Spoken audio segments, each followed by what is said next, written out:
শৈশবে আমরা সবাই শিখেছি সুখ মানে হাসি, সুখ মানে ভালোবাসা, সুখ মানেই শান্তি। কিন্তু বড় হতে হতে বুঝেছি সুখের পেছনেও এক অদৃশ্য শক্তি কাজ করে, যার নাম টাকা।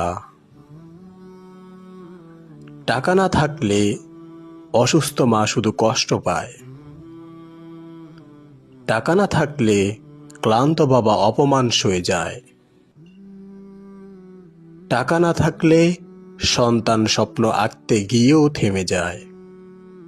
হ্যাঁ, মানুষ বলে টাকা দিয়ে সব হয় না, কিন্তু আমি দেখি টাকা ছাড়া মানুষের কোনো মূল্যই রয় না। এই পৃথিবীতে অনেক স্বপ্ন আছে, কিন্তু সেই স্বপ্নকে রং দেওয়ার তুলি হলো টাকা। টাকা মানে শুধু বিলাসিতা নয়, টাকা মানে তোমার সম্মান, তোমার নিরাপত্তা, তোমার মায়ের মুখের শান্তির হাসি।